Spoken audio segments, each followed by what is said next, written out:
you.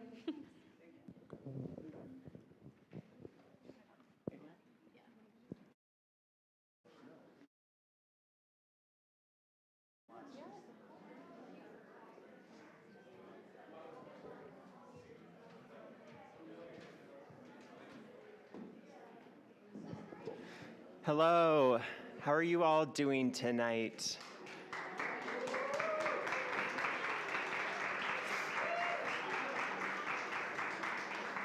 Thank you all so much for being here tonight. My name is Ash Neufeld. My pronouns are she, they. I am the Northern Colorado Community Manager for Out Boulder County. We are here tonight, Out Boulder County, in collaboration with two other local organizations, the Cultural Enrichment Center of Fort Collins,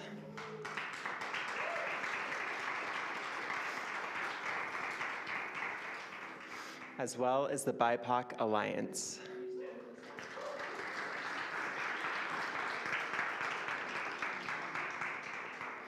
We will be starting shortly, and I just wanted to let you know that moderating the event tonight is going to be Dr. Corey Wong. He was a wonderful consultant in town and does its positive philosophy consulting. So thank you so much for being here.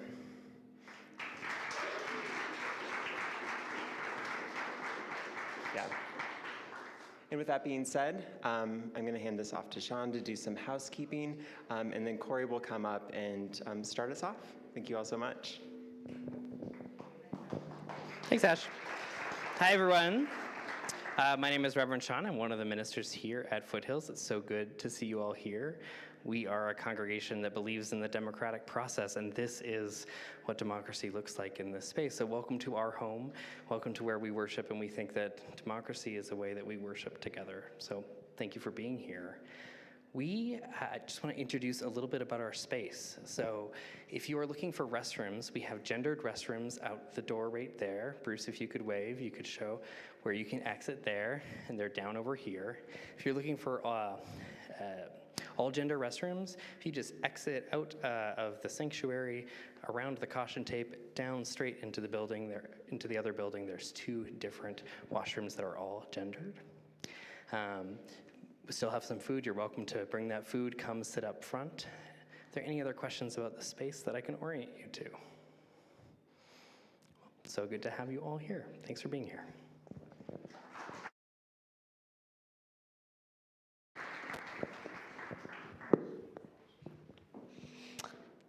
Okay, hi everyone.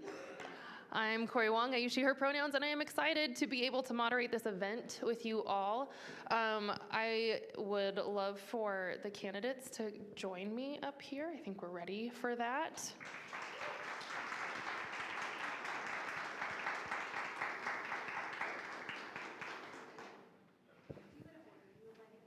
I have no preferences. Great. And there's the other mic. Perfect. Is that okay? Great. I'll sit up when you use it. Awesome. Yeah. Fingers together. Okay, great. This mic will stay in my hands, and this mic will float across yours. All right? So just to orient all of us for how this event is going to go, I'm going to give you a few of the guidelines for the forum. This is particularly important for all of you to listen to, and for all of you to understand so you know the flow of how things are going to go. First of all, this is a community forum and not a debate. So our purpose is to allow you all as candidates to share your views and perspectives with the attendees and the people who might be watching online. Candidates are not to directly address each other at any point during the forum, so this won't be a back and forth dialogue amongst you two. The second point is that in order to ensure equal time for the candidates, there's going to be a strictly enforced 2-minute time limit on each question, unless I specify otherwise, and I don't know why I would do that. That makes it very complicated for me. So instead, you'll be given a 15-second warning when your time is up. Ash in front is going to give you that, and then when you need to stop, there will be a lovely bright red stop sign. Feel free to stop mid-sentence. Otherwise, I will stop you mid-sentence. No, I will politely interrupt you. And then the third point for the event is that candidates will be given the opportunity to state your name, pronouns, and the district you are running to represent before we begin. That'll be the next step. And then after all of that, candidates will be given 2 minutes to offer any closing statements. Great? Okay, wonderful. So with that said, we are all oriented to how this is going to go. Let's begin with our introductions, again with your name, your pronouns, and the district you are running to represent. Hey everyone, first off I want to thank Alp Boulder, the BIPOC Alliance and CEC for hosting this event, and also for the church as well. Thank you so much. I'm Scott Schoenbauer. I'm running for District A in here in Fort Collins for the Poudre School Board. Do we want to say why we're running, or? No, we will wait till you answer the questions. Okay, I'll hand it off. Thanks, Scott. Hello, everybody. I'm Kevin Havelda. I use he, him pronouns. I'm running for District B. Also, just want to thank our hosts. This is not our 2-minute opening. This is just introductions. This is your name, pronouns, where you want to represent, and I guess some gratitude, sure. Thank you to our hosts, but especially thank you all for being here and showing up. I really appreciate it. Lovely, well done. Thanks. Yeah, I agree. Kurt Castine, I am running in District B, and I also thank you for the opportunity to be here tonight. Out Boulder County, thanks for inviting us. It's important to dialogue. It's not so much a dialogue as a forum, one-sided, but I appreciate the opportunity to talk, so thanks. I'm Jessica Zamora. I use she, her pronouns, and I'm running in District G, and thank you also for letting us be here. Good evening, I'm Connor Duffy. Thanks for hosting this evening. I use he, him pronouns, and I am running for District F. And for those of you who don't know, that's kind of South Fort Collins, Windsor, and the Timnath area. Great, thank you. Why don't you just hold on to the microphone? Okay. We'll just get started with you. Okay. Lucky draw. Sounds good. Okay, so we'll begin with our first question. Again, everybody will be able to answer the question. You'll have 2 minutes. So listen carefully. These are complex, compound questions. I'll do my best. So the first topic is school climate.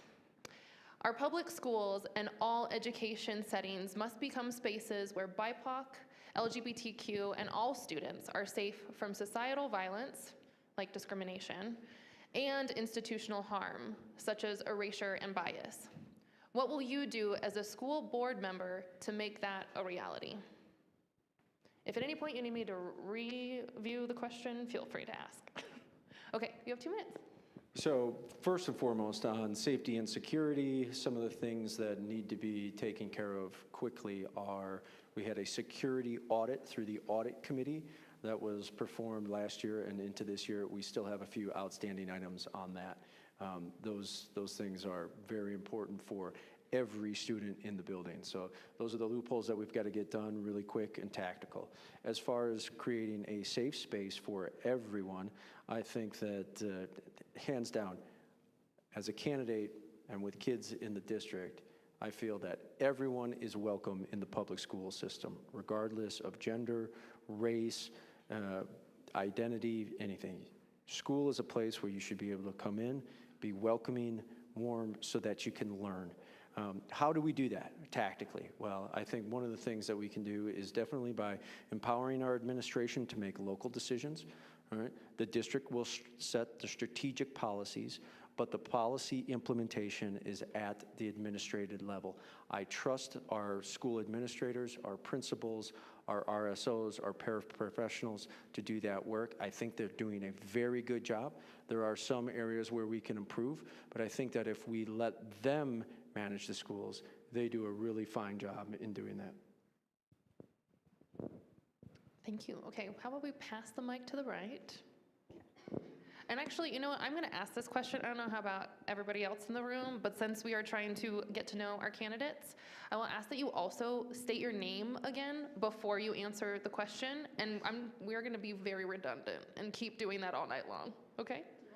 So yeah, would you like to, again, restate your name even though you just introduced yourself? Connor Duffy, running for District F. Okay, thank you. Thanks. Okay. Sorry, just didn't know if you had anything else. No. All right, I am Jessica Zamora. We'll start there. There's a lot of things that we've already started working on. So, for example, our SROs, we still have them in our buildings, but we've done a lot of work to ensure that they are performing in the best interest of our students, and we are leaving behavioral challenges to our actual administrators and the school staff, so we're not actually causing more harm than just causing more harm. Let's leave it at that. We've already started doing some gender-affirming policies where students, have a right to be able to tell teachers what the pronouns are that they prefer to use, what the name is, how they prefer to be addressed. I think every time we have new construction, we've now implemented gender-neutral bathrooms, which are very important, and create at least some safety, right? We don't have all the solutions, and we don't have all the money to do all the solutions right this second, but as we do things, we can always improve. I think as far as students of color and our cultural acceptance, and that doesn't just include, obviously, race, but also our gender identities, our cultures from around the world, our language usage. We have a group in the district, is our equity, diversity, and inclusion. I think their order of letters is a little different than some other institutions. And they do a lot of work ensuring that our curriculum is as culturally responsive as possible. It's obviously not perfect. There's obviously a lot of work that needs to be done, but they are constantly being utilized as a resource, and they're experts at doing it. We currently have a new literacy curriculum, and I've already talked to some teachers, and they're like, hey, we found some things that weren't great, and they talked to that department, and it's being revised, and we're finding new resources to support that work. All right, I will wrap up. Thank you. My name's Kurt Castine, and I want to talk about, the question of differences in the community within PSD and how do we apply safety more or less to all minorities. How can all students, particularly BIPOC and LGBTQ+ students, be safe from societal violence like discrimination and institutional harm like erasure and bias? Yeah. So I just want to start by saying we are in a public school, and it's very important, it's critical for us to recognize that we have differences, and we need to respect those differences. So my goal is to really build community within PSD, to work with teachers and staff and administrators and students to understand that we have differences, and it's okay to have differences. We're not all going to be alike. To respect the differences we have and not to require that our beliefs are the same. So I wanted to start there, and with that understanding, and it comes from the top down. So it's important for the school board to make that statement and to live like that. One aspect I would just say about safety, I have heard a lot from teachers about discipline and how difficult it really is in the classroom. I sympathize with them. I can only imagine an unruly classroom and how hard it is to deal with students that are not behaving. So in my view, that comes down to really trusting our teachers to understand the needs of each kid individually, to apply discipline appropriately, to use punitive measures, to use restorative justice measures, whatever happens to work for the individual situation, to maintain a culture of learning in the classroom. And that in itself brings safety. It brings a feeling of, okay, this teacher's got it figured out. And then to be backed up by the administrator when teachers make decisions. So again, I really believe in empowering the people that are in the room to do the work. And I think that helps with the culture of safety within the school. Thank you. Again, my name's Kevin Havelda, running for District B. My view of this is informed from my own time in the classroom. I believe in my core that an excellent education is the birthright of every single American kid. So too in PSD, wherever it is in the country. I also believe, having spent time in classrooms, that our classrooms are both incubators and mirrors of how we are as a democracy. And let me explain. How we treat our kids and how they treat one another is a direct reflection of the values that we are putting into our schools from the top down. And so what would I do? I would continue the important work of highlighting mental health and belonging in our communities, because before kids can learn, they have to feel safe. That is a fundamental need, and we have to meet every kid where they are. On a granular level, what are some things that we could be doing? There's two things that I could do as a board director, since that was the question. One is to highlight and amplify some of the curricula that's already been selected with anti-bullying measures. kids need to know what bullying looks like from a young age. They need to be able to name it, to own it, and to support their peers that are trying to do something about it. Teachers need to be ever prevalent in the classrooms in these discussions as well, and help facilitate growth and learning with kids at an early age. That's what we did. And the second thing I think I would do is, again, if you've been to the board meetings, this is one of the things that I love the most, is that it brings community together. And it highlights and shows and it recognizes some of the incredible work that people in our community are doing. I would use those opportunities to highlight schools, teachers, students who are demonstrating inclusivity in our schools, because I think they are the best representatives of what our values are, and so we can reflect that to the community and praise them in a very public forum. I'm Scott Schoenbauer, District A. Yeah, I agree with a lot of what's been said here. I think the best part about PSD and what I've learned a lot over the last 4 years being involved in different volunteer committees and things like that is the people, the teachers, the administrators, really, and the students, of course. I really think we need to trust those individual schools to, be in charge of not only training their staff, but also really having bullying discussions with the kids. It starts in elementary school with the counselors talking to the little kids. The littles really can learn right from the beginning, what bullying looks like and what to, kind of the pitfalls of different things. One big area for me, and you guys are probably sick of me talking about this, cell phones in schools, I think are a huge problem. It seems like a simplistic thing, but if we can get cell phones out of sight and out of mind, we eliminate a lot of troubling things. There are multiple studies in multiple countries that are outlawing cell phones in schools because of the damage social media is doing to kids. There's social media addiction, there's distracted learning, of course, and there's a lot of bullying that happens through social media and texting,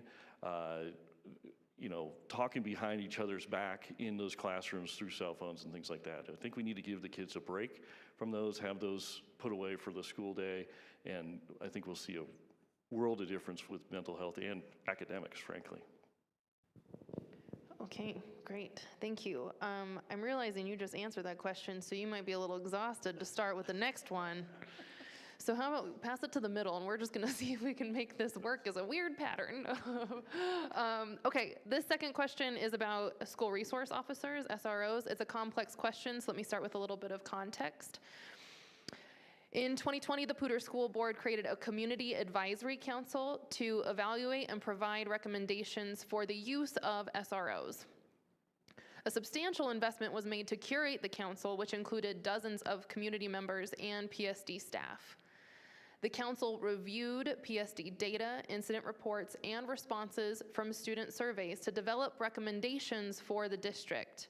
But to date, we know there has been no plan to implement these changes. So how would you implement those changes and remain accountable to your community? What recommendations can you accomplish in your term? And please acknowledge the timeline and how the community will remain informed throughout the process, again, of responding to all the work on SRO recommendations. Glad I'm going first.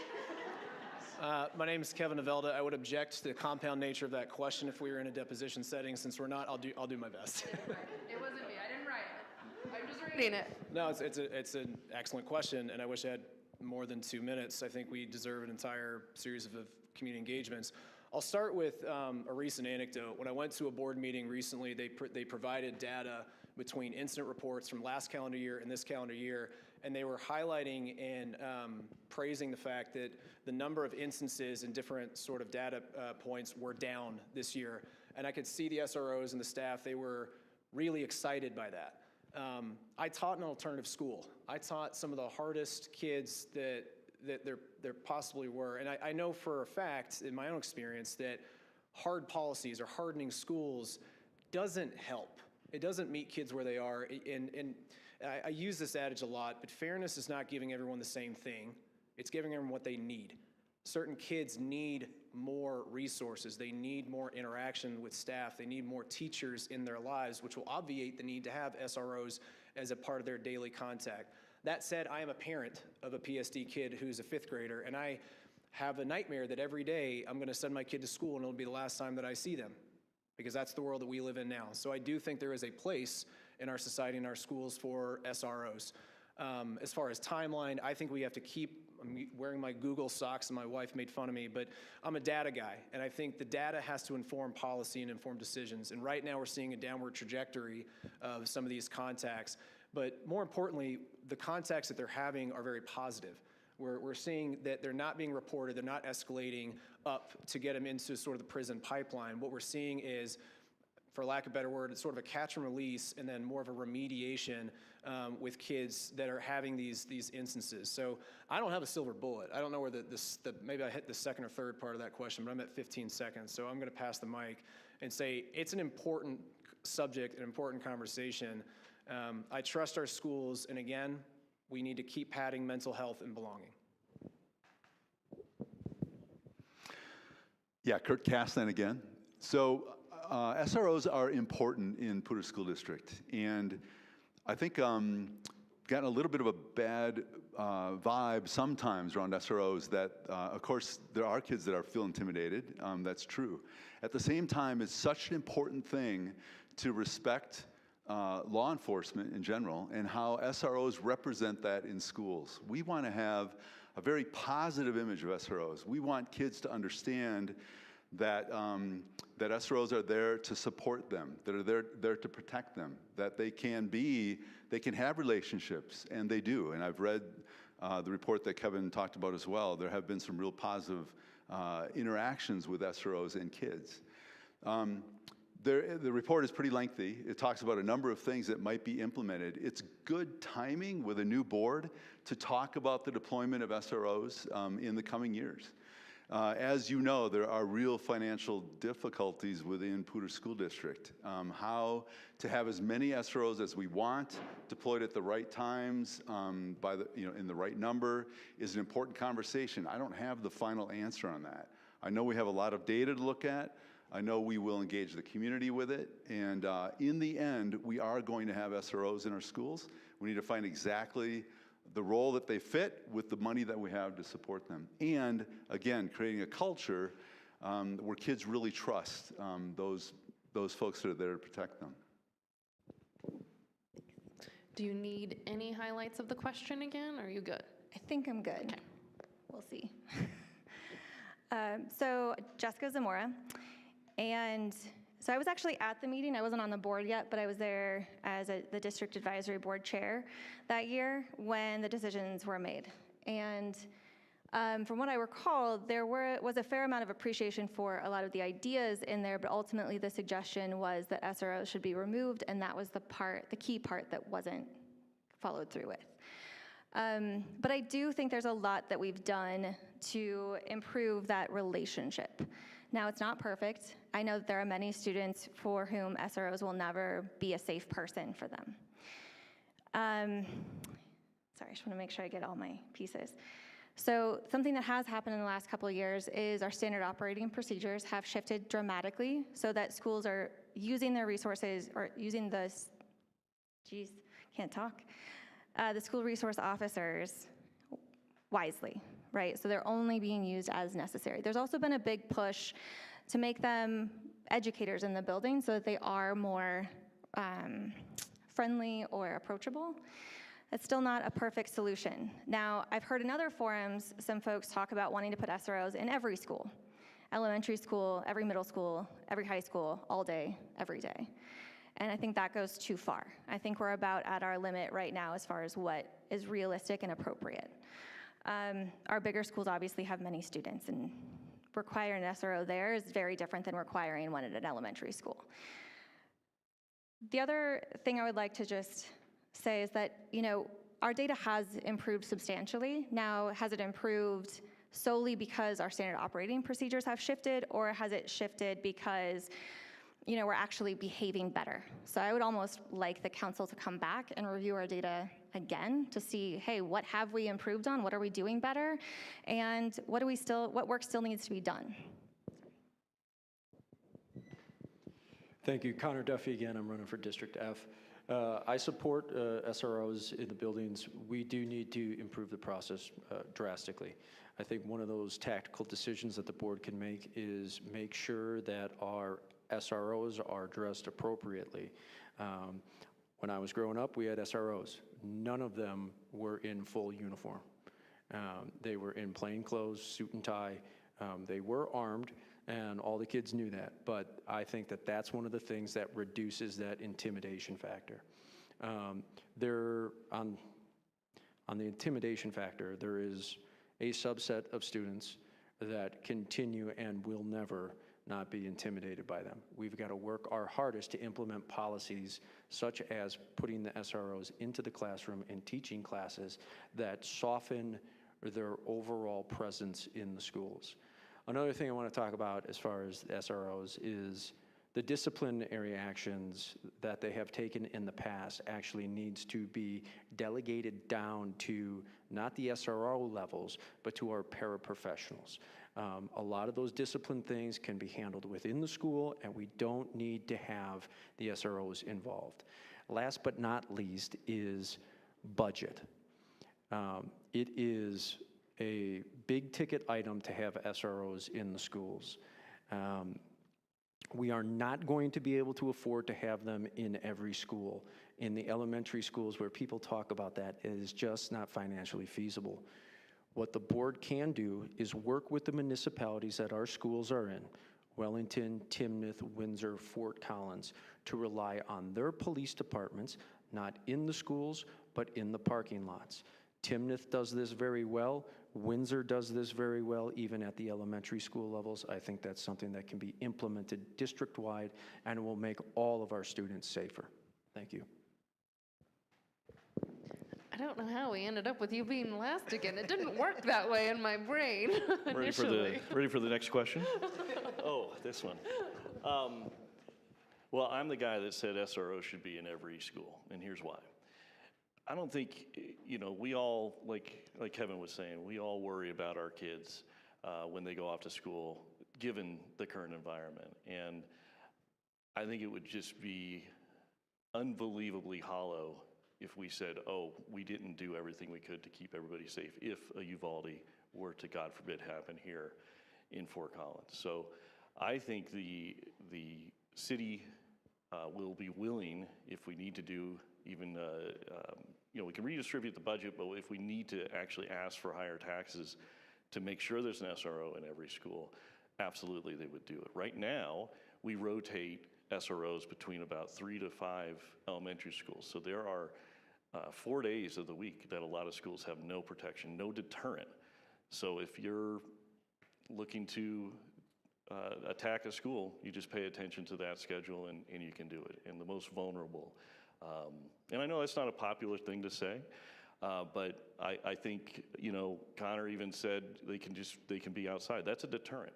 That's a hardening of the target. They don't have to be inside. But here's what's good about when they are inside, especially in elementary schools. You can establish a positive relationship if you have the properly trained SRO. I think that's where the problems have happened in the past is you throw in a cop who's used to dealing with college kids and things like that and doesn't know how to interact with kids. So you do the training and get the right person in there. My kids loved their SRO, and I hear that story all the time. Speaking of things like that, I have data right here. I'm the unopposed guy, and I actually brought data. Right here, the survey of 7,000 parents said between 70 and 80% said that SROs were important or critical. 86% of BIPOC said that same thing, BIPOC parents. Before you go on. Take a look at it. The survey is published, so we need to read what our community's saying. Sorry. Okay, great, thank you. All right, let's pass it all the way to the middle. That way you won't be the end again. I like this. That's you. All right, this topic is parental involvement. Here's the question. The concept of parental rights is a political hot button issue in national and local conversations about our schools. Do you believe students should be able to choose a name and pronouns to go by in school without their parents being notified? What information should be given to parents about their students? And how do you balance parental rights with student safety? Kurt Castine, District B. Yeah, parental rights is important. I talk about parent partnerships a little bit more, where parents and teachers are partnering together for the benefit of their kids. Ultimately, though, parents have the responsibility for their child, for their physical health, for their mental health, their emotional health, everything having to do with their child. The parents are in charge. And it's something as important as deciding your name and what your gender might be. It's critical that the parent is up front for that decision. I would support a way for parents to be in the loop and for them to understand that the child wants to change their name and to go through a simple process to make that the case. I would not want parents to be surprised after the fact, to learn down the road at some point that it had been hidden from them, that they did not understand that somehow the child had started a process to really change, fundamentally change, without informing the parent. I think that that's wrong. And we don't want to put teachers in a predicament where they are somehow creating more acrimony at home than they would if they just required that the parent be the one in charge, which is their role. That is the role of the parent. We don't want the teachers to have to step into the role of the parent. Thank you. Jessica Zamora, District G. So students should get to decide their name and their pronouns. Our district policy states that. I agree with our district policy. I support our district policy. And it still follows the law. If parents want to know, they have the right to ask. We are required to tell them. That is legally required. But a student also has to have some autonomy and rights in there too. And if a student doesn't feel that their parents are ready for that information, they have a right to have an opportunity to develop a plan on how they're going to tell their parents or who can help them with that process. It's not teachers who are the ones who typically are the first person that's helping. It's their counselor. It's somebody who has the knowledge and the know-how to navigate these difficult conversations, but a child needs to be at the center of that, and we can't negate a child's rights for the sake of a parent's rights. Well, I don't think I can say that much better. I think I agree with Jessica. I think that every child, that's their decision. And they're going to school to learn and not to have to deal with everything else. Like we were saying in the beginning, it needs to be a safe place for a learning environment. When a child feels safe and comfortable and fits in and feels part of the community and accepted for who they are, they learn better. And that's the point of the district, right? That's the point of going to school, is for education. I agree, parents, may be upset by this, but at the end of the day, if a parent's right is upsetting that safe spot for that student to be able to learn the very best that they can, then the child is first. There is a full process for parents to be involved and to find out that information from the school district, as is right now. They can do that already. It's not some big drastic change that we don't have or something is hidden. Right? And last but not least, I always think about this is, if your student, if your child is thriving and doing great because of who they are in the school, isn't that what matters to you as a parent? I've got 3 kids. That's what matters to me when they go to school. And that's really, really important, that they're accepted for who they are and they can do better that way. That's where I come down on that issue. I don't think we need any drastic changes with the policy. Kevin Velda for District B. Let's keep our proper No, order. it's fine. Let's do the order. I didn't know the order. He's I'm been last confused. every time. Oh, we were doing like a... It's all good. No. No, I'm going to be adamant about this. You cannot go last Classroom again. management's important. Throws the whole thing off. Well done. Thanks for Chopping at the bit. Yeah, exactly. This guy, I know, right? He's got the Google socks. I'm loving it. That's fantastic. I think this is a really, obviously a hot button issue. I'm also about parent partnerships, and I think that is parents' rights is a hot button issue, and it's a scare tactic, honestly. Nobody loves their kids more than their parents. I have 3 kids, and I absolutely adore them. And I think there's an assumption, and it's probably there are anecdotal pieces of evidence that there are unsupportive parents out there. But I would say 99.9% of parents absolutely love their kids and will support them no matter where they are headed in terms of their identity and that type of thing. They want to be there. Just think about your own kids, people who have kids here. Just think about that. If you didn't know different things about your kids, but somebody else in a position of trust does, that's some dangerous territory. And I think it's really important that we find a way for parents to be involved, especially the younger kids. I see both sides of this. I have family members who are in the LGBTQ community. And it has been in the past especially difficult. It's a more accepted thing these days, but my family members had no problem talking to us because we are a loving family, and most families are. And so I think it's really important to change the dynamic or change the paradigm in our heads that the parents are not going to be supportive of this. And think about the role of a school. The role of a school is to educate every kid every day. It's about academics. We don't need to get into all these other societal issues. We're not teaching kids what religion to be in and that type of thing. So we don't need to jump into every new trendy topic. And honestly, sometimes it can be like this. This is an important topic, but it is the talk right now. All right, Kevin, you're up. Okay. Let's make it. I appreciate your classroom management. I was a stickler too. Kevin Havelda, running for District B. I think I'll state first that I respectfully reject the premise of the question. And hear me out.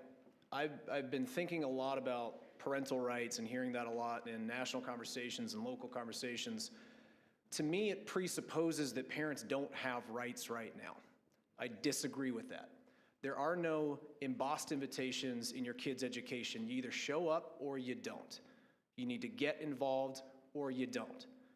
And so that's the first thing that I'd say. You have a vested interest in knowing what your kid is learning, what they're being taught every single day by talking to your student, by talking to your teachers, by talking to your principals. I know, my wife and I both have jobs.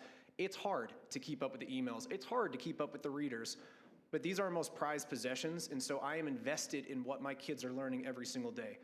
The second thing is, yes, I agree with Jess and Connor on this issue. Kids get to make that choice.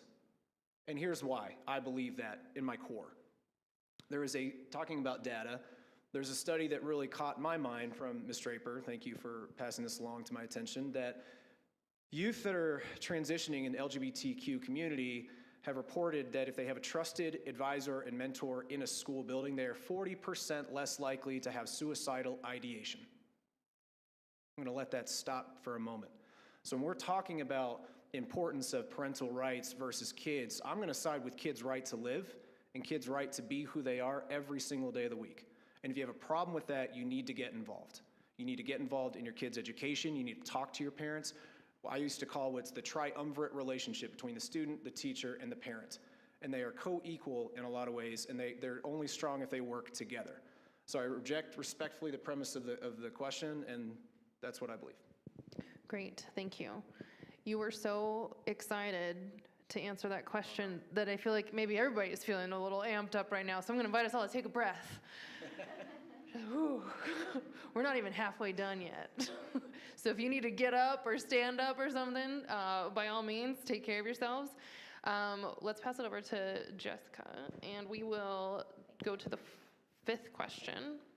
This is actually, nope, sorry. We're on the fourth question. All right. All right, this one is on bullying and discrimination. The question is that schools have always been a site of bullying and discrimination for students who are not white, heterosexual, cisgender, and able-bodied. How will you address the bullying and discrimination that BIPOC and LGBTQ+ students face? And how will you ensure that faculty and staff are equipped to respond to this bullying and discrimination? How will you balance more punitive measures with restorative justice practices? Three-part question, no big deal. Just want to make sure I get it. All right, so for starters, as a school board, we set policy. So one of the policies that we read at our last board meeting was actually our bullying prevention policy. And in there, we've changed some of the language to include some subset of the power dynamic as part of bullying. So when one student has more power or more perceived or actual power than the other student, that is a huge indicator of how bullying started. So that's one piece of it, is just that policy. And I would invite you to read that policy, give feedback on that policy. We had a first read. We could use all the feedback we can get, because if you haven't seen the board recently, it's full of white people who are generally privileged. So our lens is not as wide as it should be or could be. Specific to our BIPOC and LGBTQIA+ communities, we also need to educate our employees, right?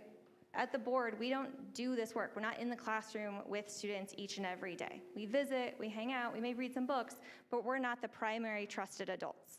And so we need students, trusted adults, to have all the education they can, all of the tools they can to support students, to be able to address challenges. Have counselors in every school building that is specifically trained in how to deal with students' misconceptions of each other, students mistreating of each other. I mean, I have 2 young kids. They get in trouble. They have to work through those conversations. Luckily, we haven't entered into that world, but specific to the BIPOC and LGBTQI+. But also, one of them's in middle school, and I know it's coming, right? We can't prevent everything, but we can definitely help them develop healthy skills to be able to accommodate that. Oh, restorative justice. I got 15 seconds. We need to expand that. We also need to change some of our policies so that we can incorporate more restorative justice. We've been a zero tolerance policy, not just here, across the country for a really long time, and we need to work our way away from that. Okay. You want to read a little bit of the question again? The 3-part questions are: how will you ensure that faculty and staff are equipped to respond to bullying and discrimination for BIPOC and LGBTQ+ students?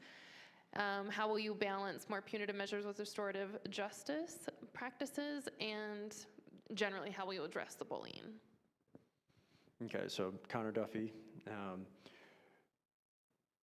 At the very fundamental level, it is, for me, on bullying, is prevention, prevention, prevention. And it starts at the kindergarten age, even younger than that. And the reason why I say that is because it starts early. And it continues on and continues on. One of the areas of prevention that we have to do a lot more work in is making sure that our administrators, our paraprofessionals, our bus drivers, our teachers are trained well in identifying the root cause of some of these bullying incidences for all communities. That takes some time. It takes a different mindset amongst teachers, and it gives them one other thing that they still have to do.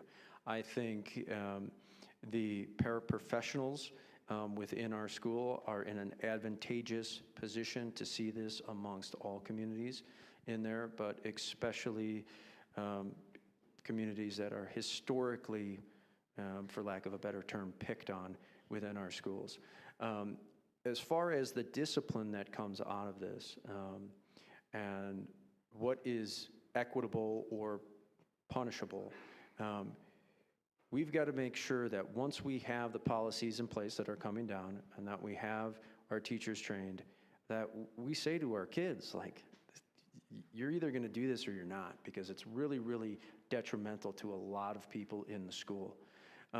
Last but not least, I think for the overall in general thing, again, is parents, right? Parents need to be involved in this. A lot of times parents don't understand what's going on, whether your kid is doing this to somebody else, whether they think it's joking or not. But if we engage the parents, that's one of the ways that this gets nipped in the bud really, really quick.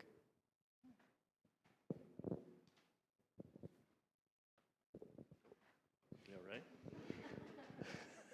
We have an understanding.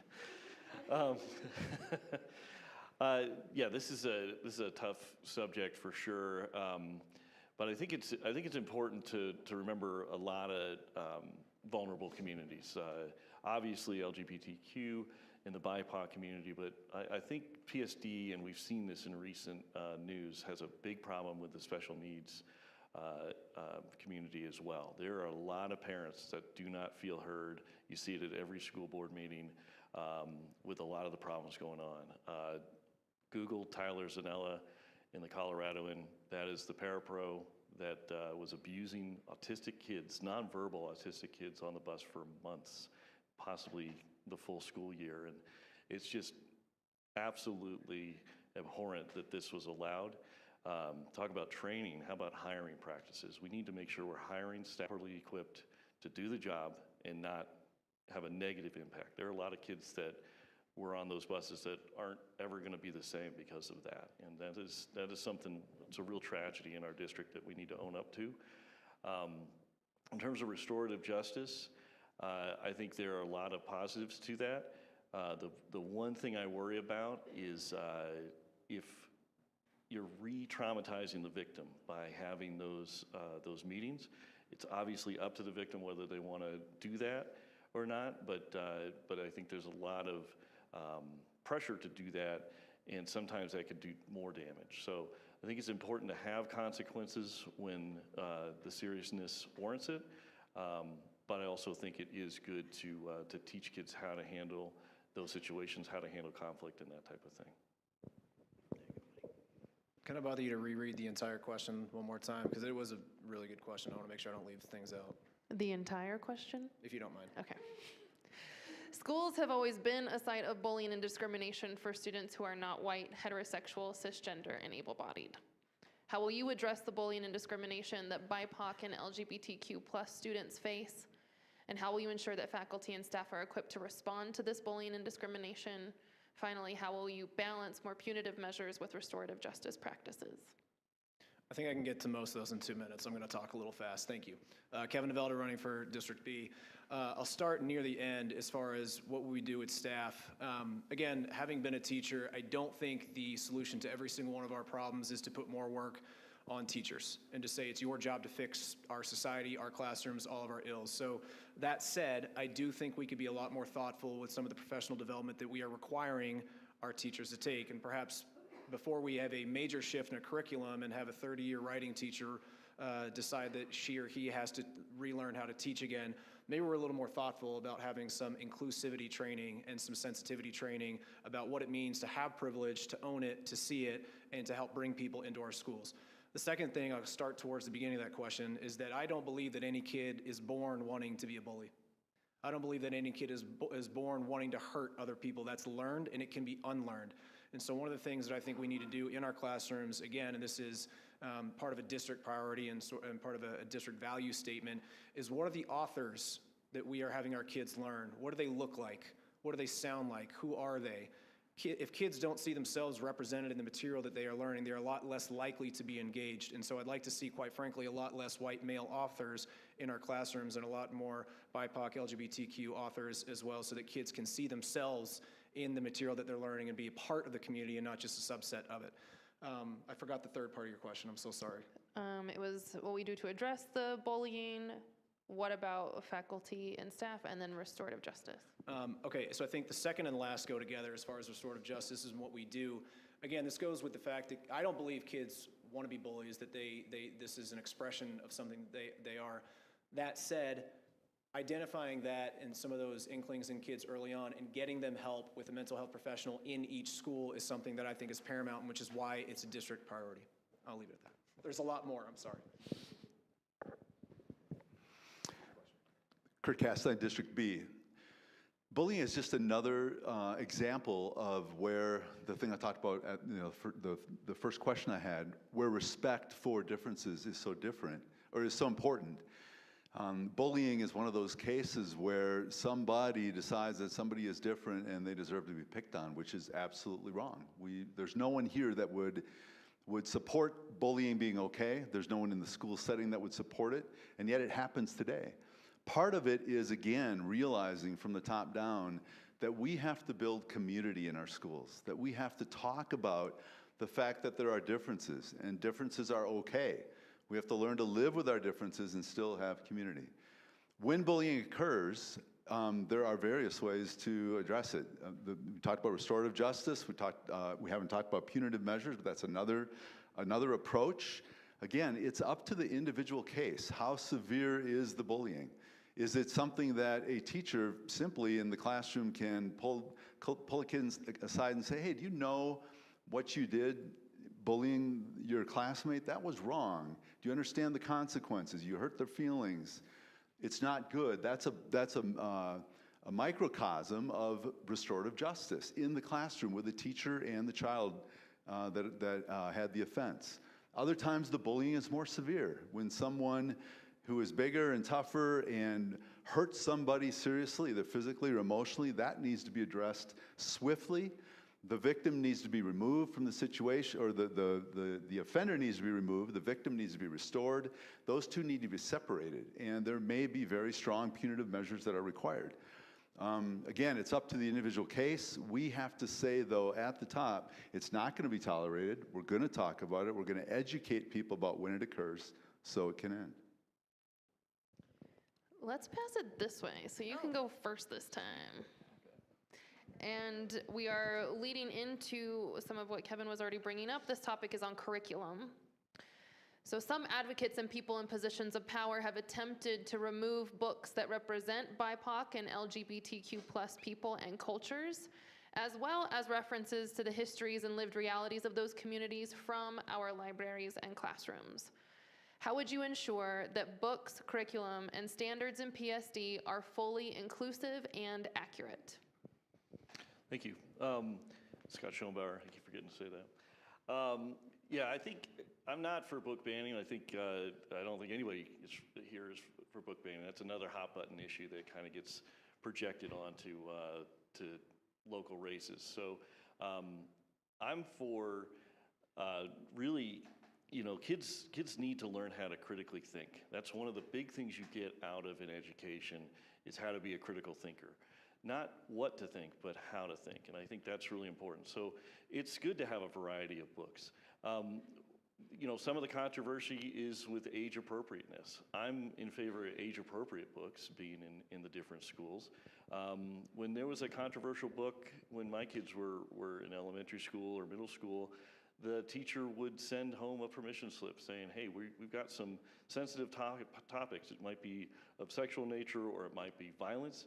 You don't know what could trigger bad memories from an abuse victim if a student's been abused. So you want the parent to be aware of these books, sign off, yeah, it's okay for them to participate in this particular lesson, that type of thing. So we found that to be helpful when we were parents, and same thing with movies and that type of thing if they showed something. And I think that still does happen at PSD, and it's because it's a good policy. So. You want to go all the way around again, or start there and come this way? Sure, let's do it. We're getting wild up here. Thank you. Connor Duffy. I, of course, don't agree with banning books. I think that's a silly and simple idea to get somebody's own personal political agenda pushed into our schools. As far as the appropriateness of material in the district, I don't think we need any wholesale changes. We have a director of curriculum that is a paid position within the district. Parents are time and time again invited to review curriculum with them, go through the process of what is in our curriculum, what may be added, what may be excluded. It is arduous. And one of the big things is there's not much motivation from the parents. People show up for 1 or 2 meetings and then that's it. But to get something into the curriculum, it takes longer.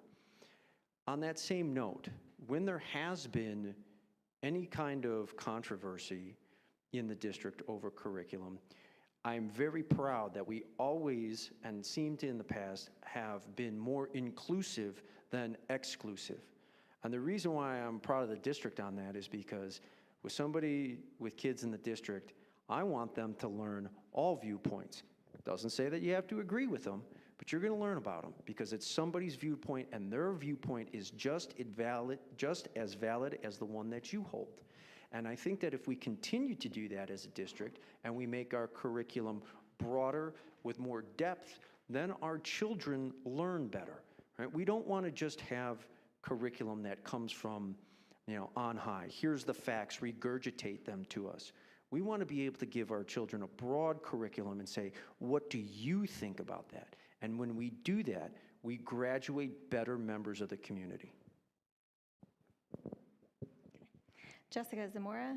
I don't agree that we should ever remove books, especially not for the purpose of removing identities from our curriculum or the books that are available to kids. Everyone should be able to see themselves in their library, in their classroom, with their peers and their teachers, and everyone should be given power in that classroom by having their identities represented in the curriculum and the books that they're reading.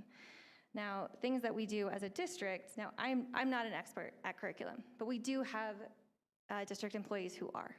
They are experts at finding and developing culturally responsive, inclusive, diverse, equitable books, finding the resources that are needed in the classroom, because our curriculum is not perfect. Even the literacy adoption that we just did adopt, we already know that there are pieces of it that will need additions or things to be taken out and other things to be put in, right?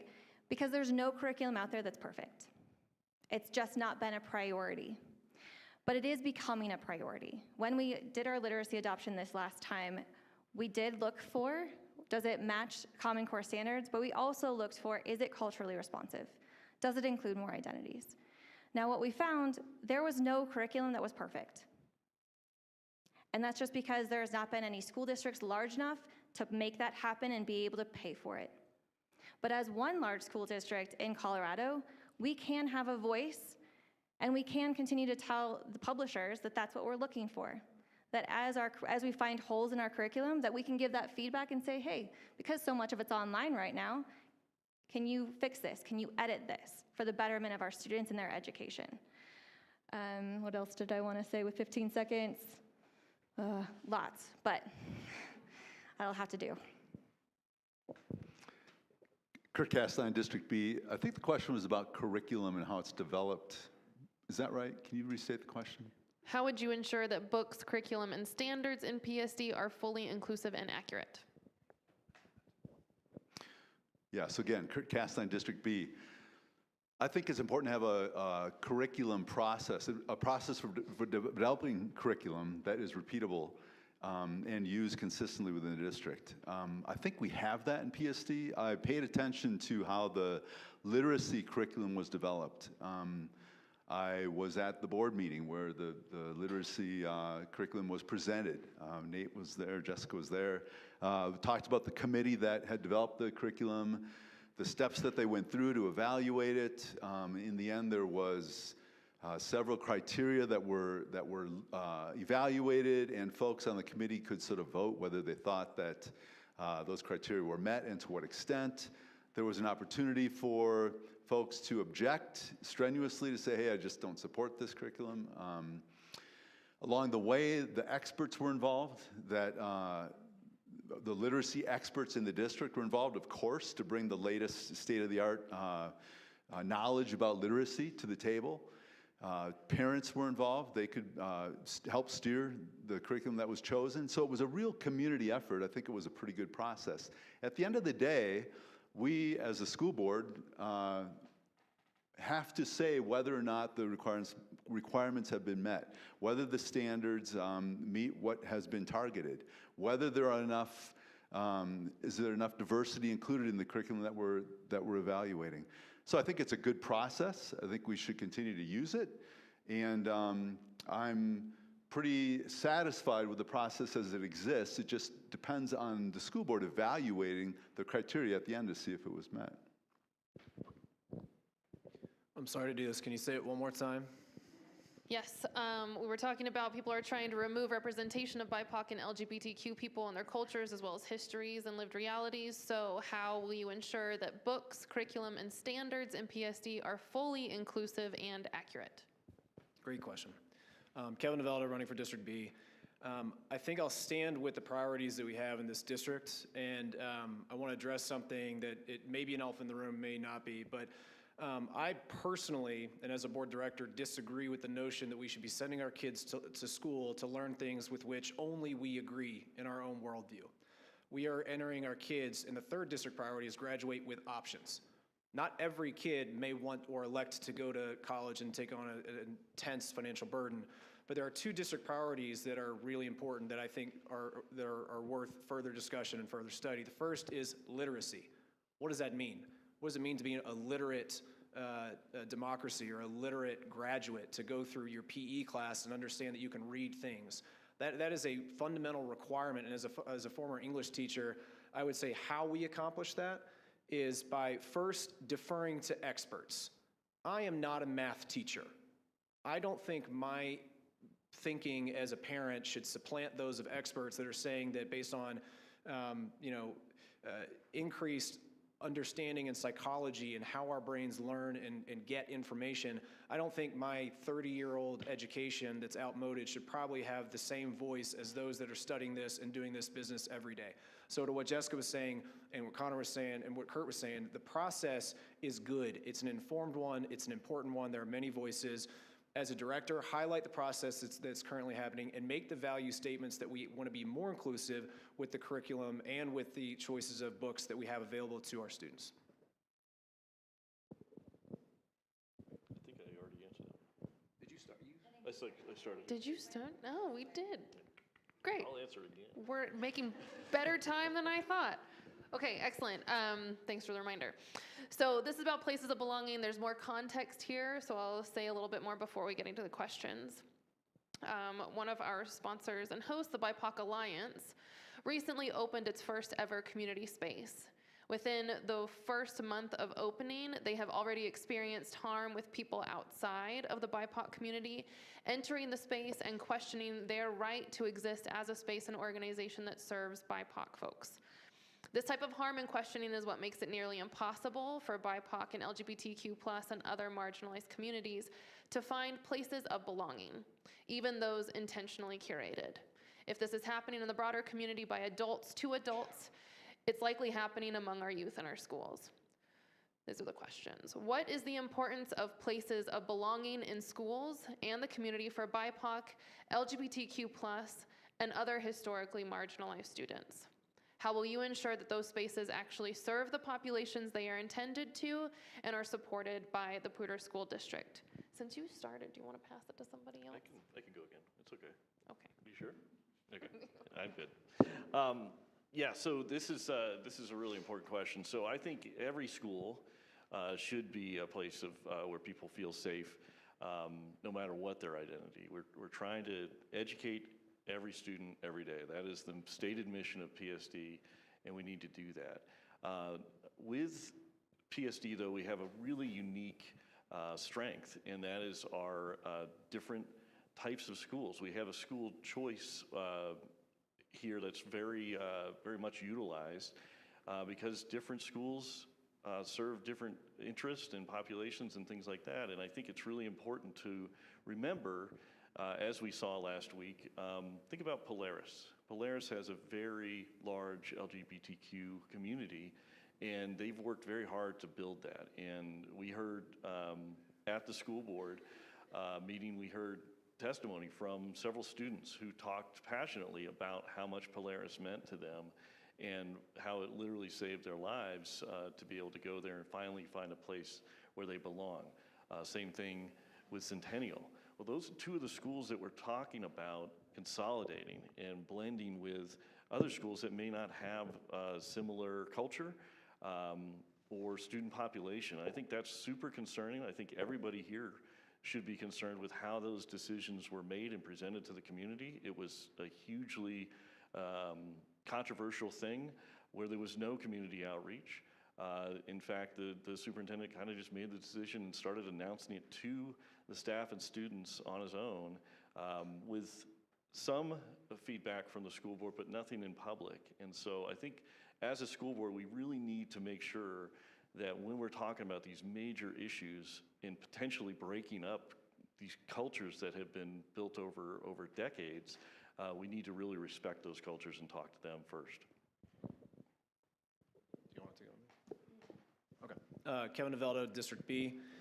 I don't think I've got a silver bullet for this particular issue, but I think it certainly helps with being honest with ourselves and honest with our kids about our own history and where we come from. I think it should start with an inclusive learning model, which I believe we have, is that we're not going to water down or whitewash our own history when we're teaching it to kids, because I think kids are pretty quick to understand systems of power.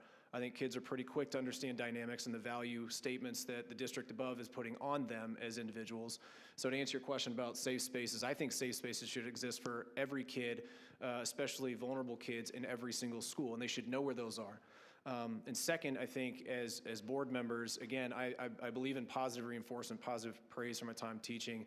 I think we need to highlight those members of our community that are doing the important work of giving kids and giving our marginalized communities a voice and amplifying that at board meetings and using our airtime and using our local programming to highlight and amplify those voices and say they belong here, they are part of our community, and we are all one.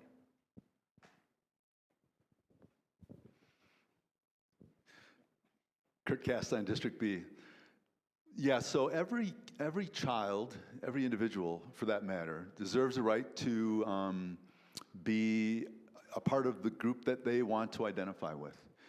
And so in public schools, it's no different, of course. People have their own affinities. They gather in groups of like-minded folks, and that should be supported. Of course, if that's supported, if there are spaces created, if there are clubs named, if there are classrooms made available, if there are meeting rooms made available, that has to be done for all groups that would want to participate that way. It would include BIPOC, it would include LGBTQIA+, it would include religious groups, it would include Fellowship of Christian Athletes, whatever types of groups might want to be together and form whatever kind of identity they want to, ought to be allowed to do that. If it's good for one, it's good for everyone.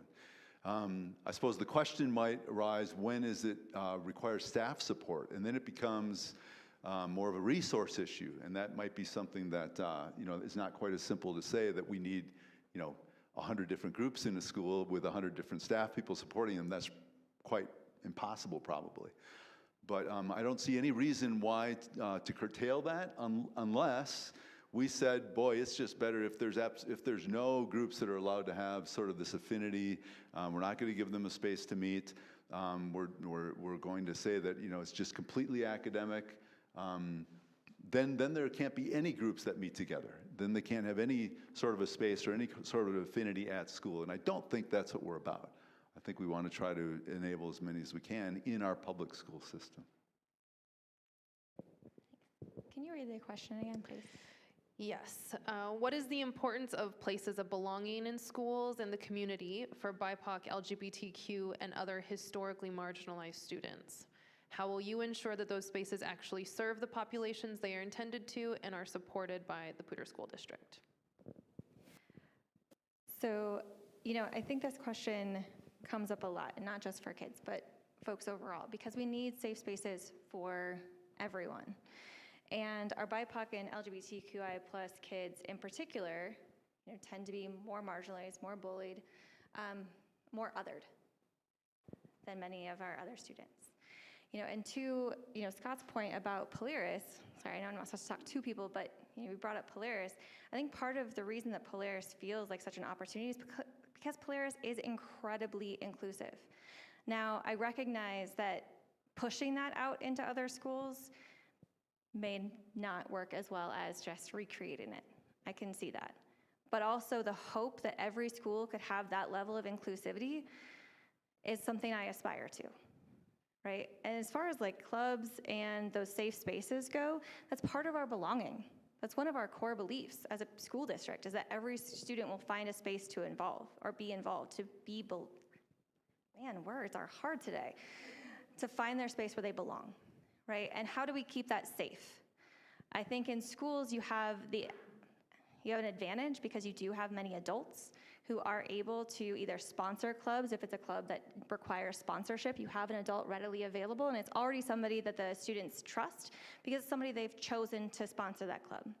Now, we also do have student-led clubs where there is not an adult sponsor, but we have to have spaces for them to meet. And oftentimes that's still perhaps a teacher's classroom, just the teacher's not actually the sponsor. And I think that ultimately comes down to you have administrators or you have teachers who can inform those students, who those students feel safe with. So if the student feels like somebody's in the club who's not there for the right reasons, they have the opportunity to have that conversation with a trusted adult, and then that adult should be the one to address the issue.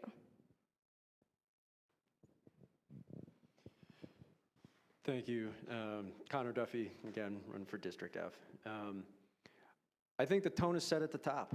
So the district directors need to be able to articulate to everybody in the community that our schools are a safe place for everyone, regardless of your identity, regardless of your gender, regardless of your race, anything. It's for everyone. That's what public school is. And when we set that tone at the top, then it can matriculate down for our administrators, our students, and everybody to understand that we are very inclusive. We're doing a good job of this already. As we continue on this, when we talk about things such as clubs and extracurricular activities and sponsorships amongst our teachers and amongst our paraprofessionals, it's really important to know from the district level that you are supported, right? You are not only allowed to have that, but you're encouraged to have that. Because when all of our students have a spot where they can identify with their fellow students and learn about each other and learn about who they are as people instead of just another one of their classmates, we're a better district for that, and we're a better community for that. So I think the tone is set at the top, at the director level, and I think we're doing a good job. We can continue to do that. Great, thank you. What was that? Do you want me to start this time? How's your stamina? You feeling okay about I'm this? good. All right. So everybody else in the room, we have 2 more questions. Check your stamina as well. And you all are doing great on time, so I just appreciate you being respectful of the 2 minutes. And also, thank you for role modeling your name and your district. As a reminder, you can vote for anybody. They're not just the people who are in your district. And for folks who might be watching this online, it's helpful if they go to a question to see who you are before you answer it. So that's kind of the reason why I asked for it. There was a thought there. Okay, this question topic is accountability.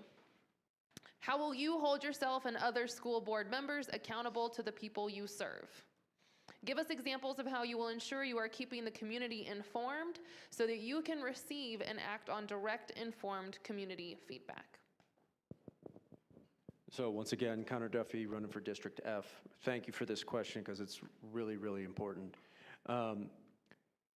We have some very acute challenges for our district coming up, and these pertain to enrollment. Enrollment, and it was kind of touched on earlier in another question about consolidation. Regrettably, the way that the numbers are trending, consolidation is imminent. We will have to consolidate schools. There is just no financial way that we can keep them all open.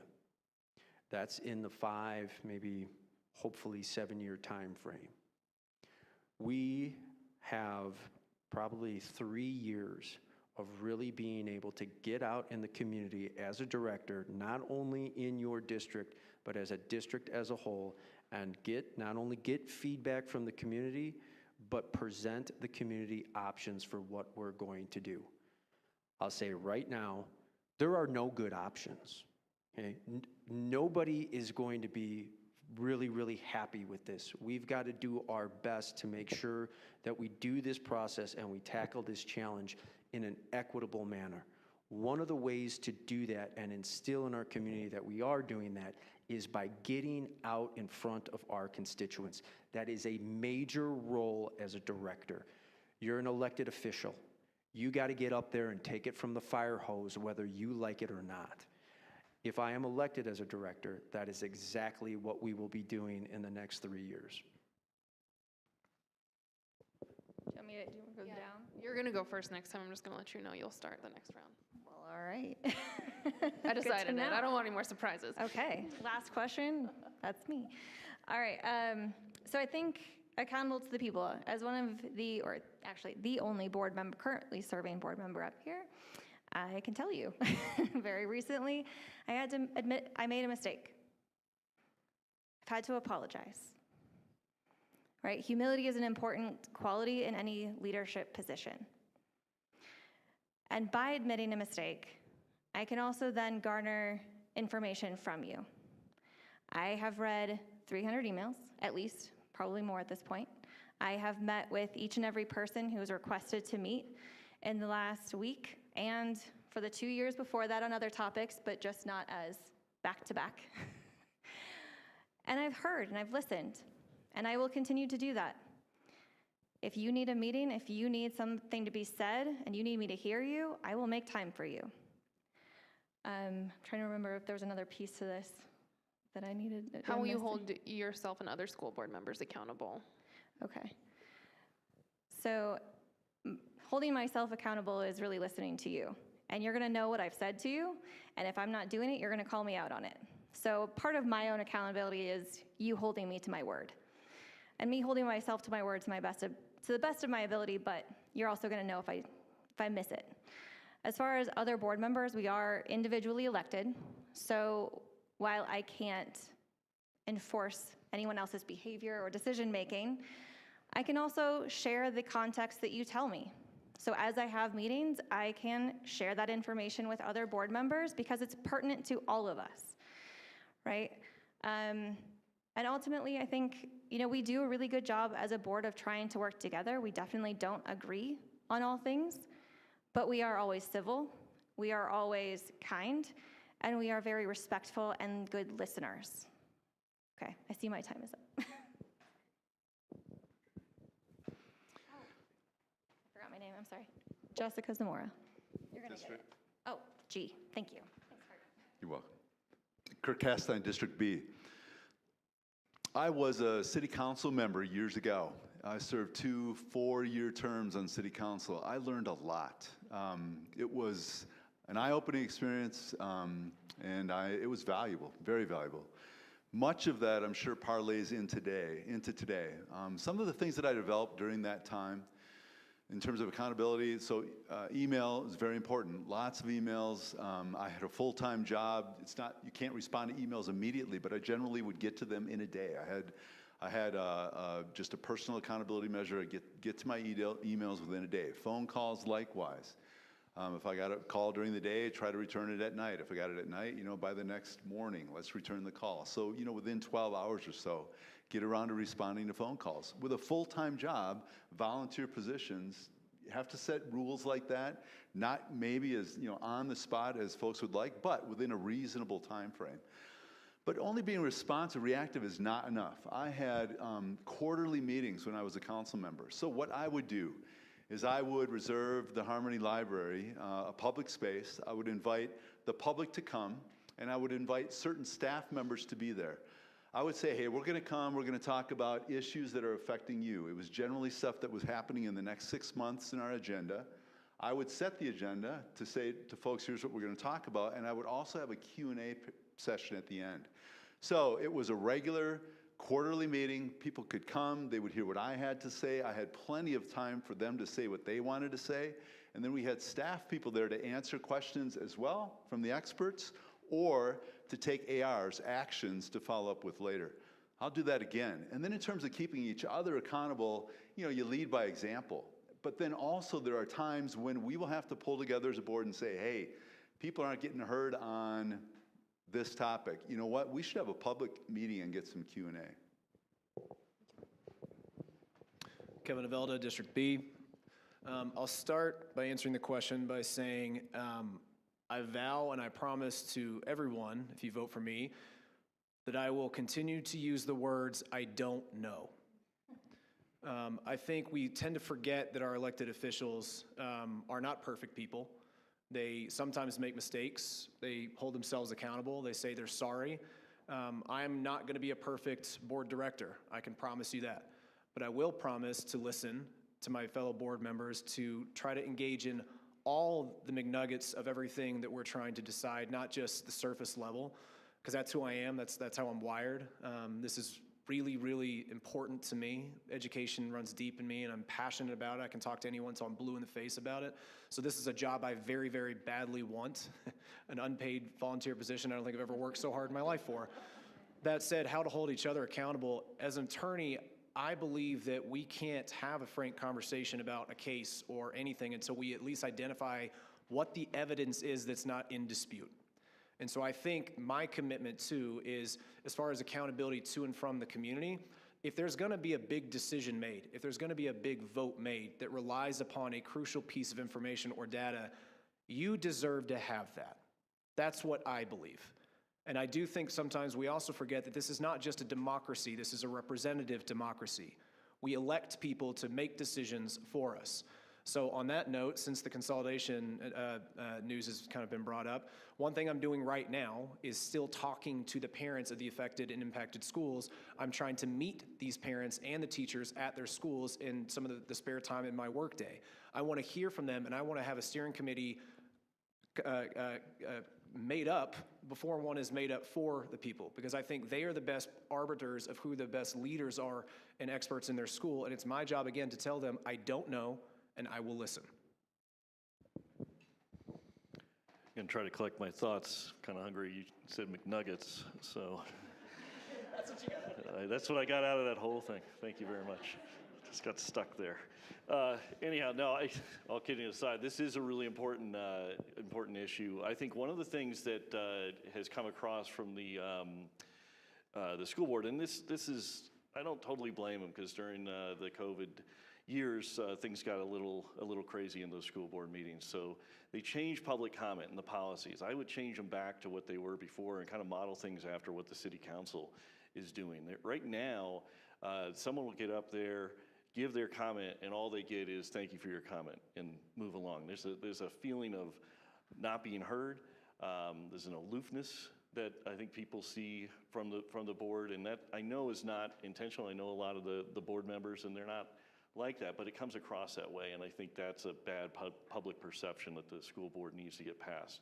So I would change those policies right away. I think I agree with a lot that's been said here about leading by example with the other school board members. I think we owe it to our community. There's been a lot of damage done in recent years in terms of, which tribe are you in? Which side are you on? We need to work together to solve very real issues in this district. We can't be an us against them kind of community anymore. We really have to work together, compromise, have debate, have discussions, and really be curious about things. What is causing the enrollment problems? It's not just birth rates. We really need to think about what's going on here and come to a solution. So I think we have to lead by example with ourselves, with the community, and our students are looking at us as well. How are they going to interact as adults? They need to see the adults in the room doing the right thing and interacting correctly. Great, thank you. All right, for the sake of time, I'm going to make an executive decision, but for the last question, you get 1 minute. That's to preserve extra time for your closing comments. So let's pass it to Jessica. The final question is on professional development. Ash, you okay with that? All right. The question is, how will you ensure that staff, faculty, and administrators are trained using community-informed best practices for professional development for supporting and teaching underrepresented and systemically marginalized students? I know. Really? Okay, 1 minute. All right, so I think this goes back to experts, right? This is not my area of expertise. So to ensure it, I need to depend on our staff who are already experts at creating professional development. They are also experts at knowing what biases exist, how to help people identify their own bias, and how to help people overcome that bias, right? So the professional development, I'm just like, okay. So, yeah, man, no, I'm sorry. It's ensure that everyone is trained using community-informed best practices for supporting the historically marginalized and systemically underrepresented students. Thank you. Apologies. So our Yeah, I think it just really comes down to listening to our experts, making sure that we're also utilizing some of our community partners, right? Our school district does have fantastic experts, but we also have CSU nearby. We have community partners who are experts in their respective areas of what students need. And so having those folks tell us, where we're getting it wrong, what the steps are to help us do it right, and making sure that that gets pushed out to all staff everywhere. Thank you. Let's go this way. Change. Yeah. That's you. Me? Yeah, good. Kurt Castine, District B. One thing you should know about me is I'm an engineer. I'm an engineering director today at Intel Corporation. I've been an engineer for a long time, 33 years. And engineers ask questions. I will definitely be asking questions. And one thing that I need to know, that I want to understand, is the training that is already available for district staff. I don't have that data today. I don't know what all the training is that, that staff are required to have, where it comes from, if they feel sufficient or not. So one of my goals will be to understand that, and then to understand the need. And the need probably is best described from the folks in the trenches. Again, I will want to get input from teachers on what they require to do their jobs the best. So my main goal will be to understand what they have today, what their deficits are, and then to try to accomplish filling those deficits. Kevin Avelda, District B. I echo what Jessica said about experts. I believe that. I also, this is something I feel very strongly about too, is that we have to meet teachers where they are. And to think that it's just a one-time course that you teach to teachers in the summer that they're just going to pick up, I think is not good. They're human beings, and they have their own biases, and they have their own issues that they need to overcome if they're going to roll something out in an equitable manner in their classrooms. And so I think that if it's a one and done, that's a Band-Aid on a solution. I think it has to be part of our constant conversations, quarterly PDs. And this doesn't mean extra, but it means in the place of maybe some other PDs, so we're not exacerbating teachers. But I think if we're gonna have a commitment to diversity and inclusion, that we actually need to meet people where they are, explore how this plays out in their classrooms, and then assess to see where we are and what more we need. Yeah, I think this obviously all these questions are very important. Professional development, you definitely have to talk to the people that are the stakeholders, the teachers that are actually learning, making sure they are bought into it being a worthwhile thing.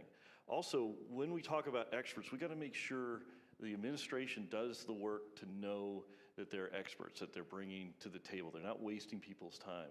The literacy implementation, I've talked to several teachers that are teaching the new literacy program, and they're very concerned. One teacher said that during her training, the person who was putting on the training says, "I've never taught this class before. I don't fully understand it," and kept having to basically just read their PowerPoints, not fully engaged. We need to make sure the expert is prepared, and then that will help us get buy-in for these new programs that we're implementing.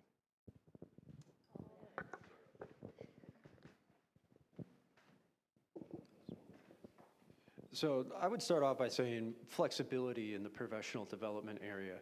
Our teachers have so much on their plate already in this area that they are constantly training. What we have to be flexible about is integrating some of the new perspectives into their existing training.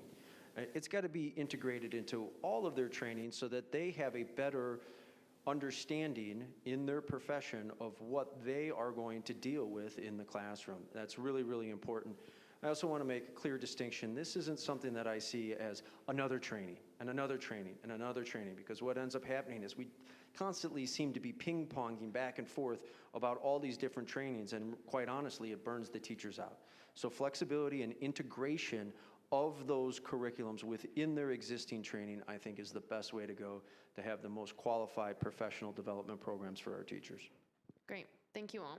So we're gonna end with closing statements for each of you. I would like to offer 2 minutes for everyone.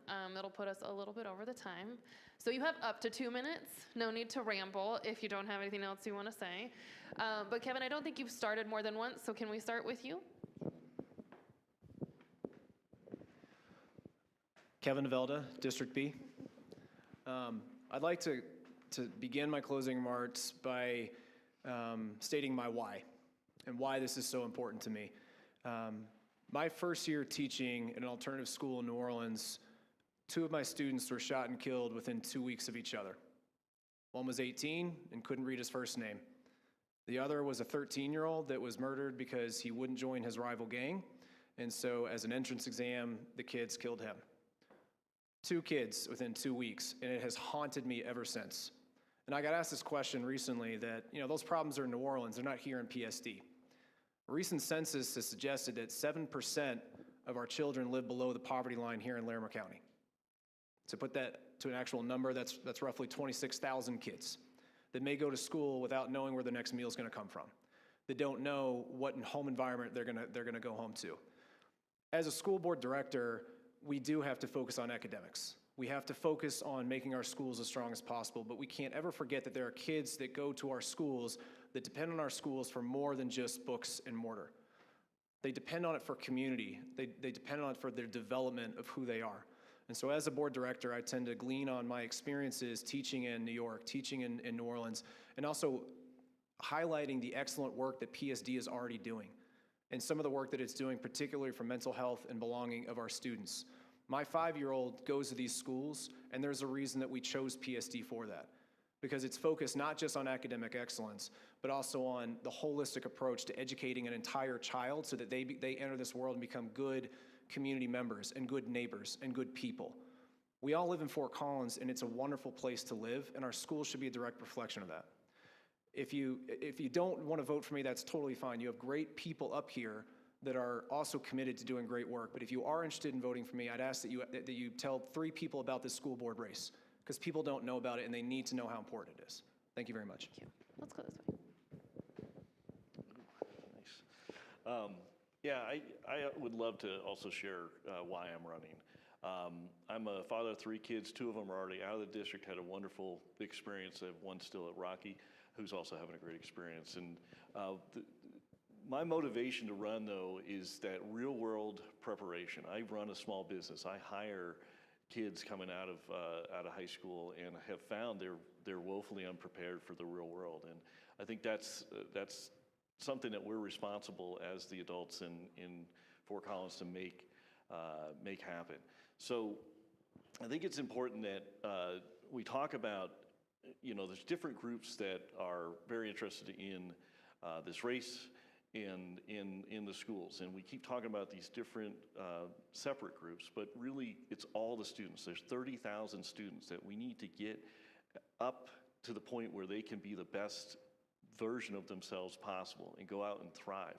Public education, there is a long tradition in the United States of public education changing lives. There's so many stories. Just think about Abraham Lincoln, what he came from. He was a self-taught person, but it was because of the influence of his first teacher, which was his mom, to learn to read, and he read everything he could get his hands on and became the president of the United States, probably our greatest president. That can happen to anybody because of the opportunities in this country. We need to make sure we're allowing that to happen. I think there's a deficit in learning financial literacy. That's a big deal. There are kids that are taking on $200,000-$300,000 in student loans just because they want to go to a school that has a great football team. My daughter was almost one of those, and we avoided the Clemson mistake. But there are other issues. Like if you're graduating, if you're not going to college, you still need to understand how an apartment lease works, how taxes work. We owe it to the kids. That should be a requirement. Every kid coming out to understand that stuff. I have more, but I will say. Let's pass it to Kurt. Yeah. Me.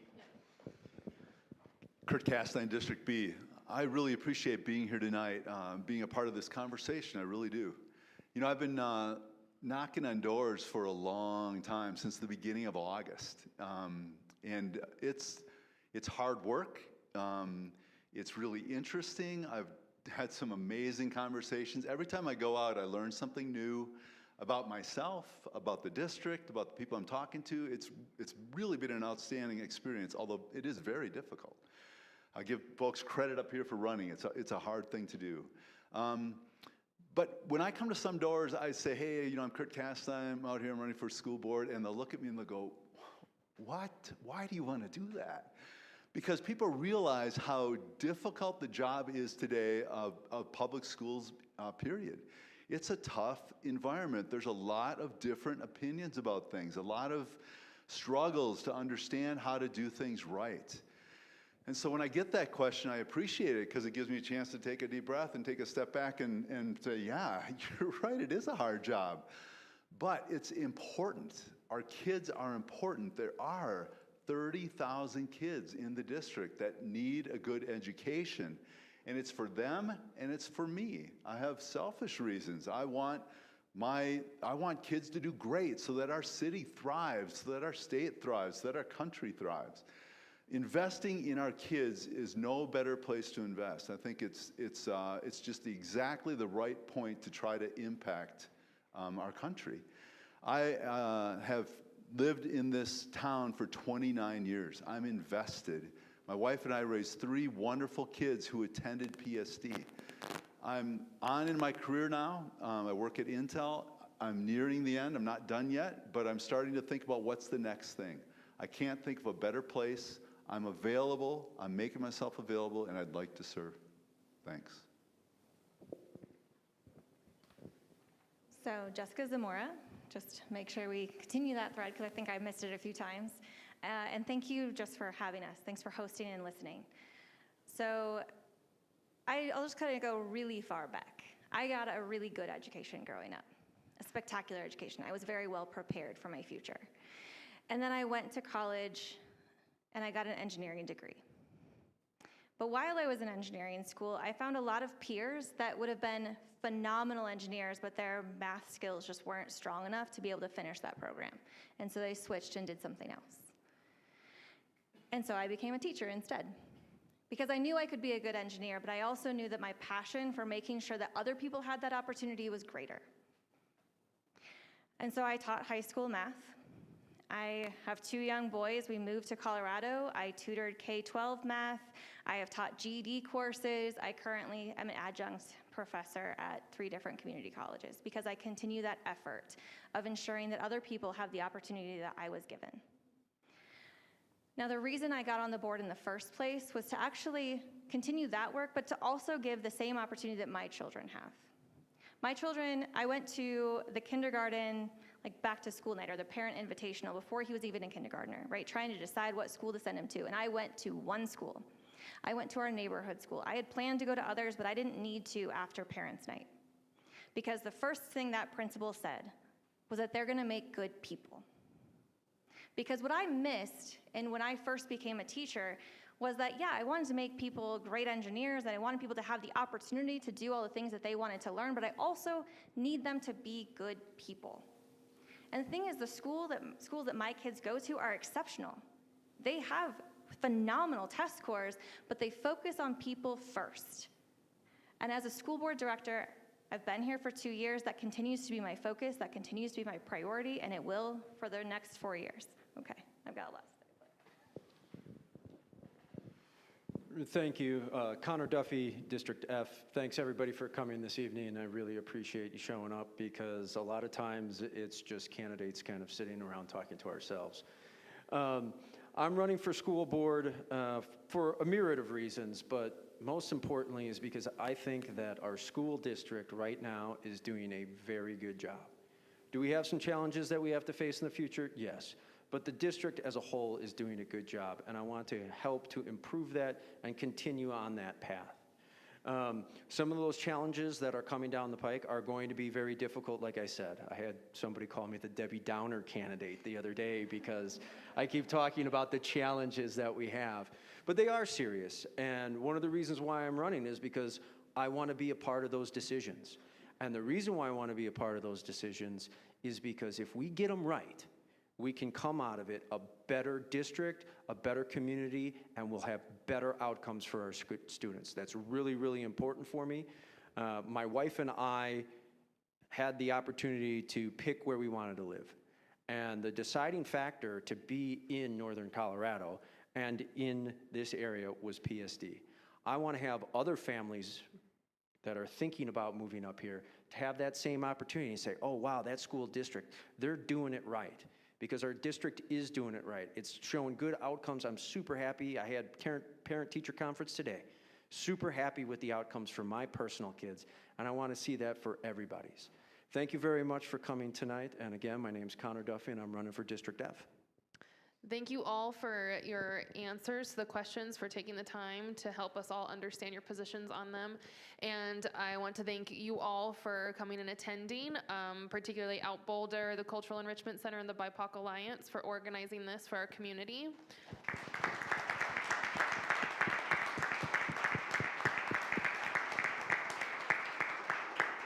Yes, thank you. And please do keep spreading the word about this race, because it is so important for everyone in our community. Thank you for being here. Let's continue to elevate the issues and the candidates so that we can go into election fully informed as a community. Thank you all. Have a good night. Anything else?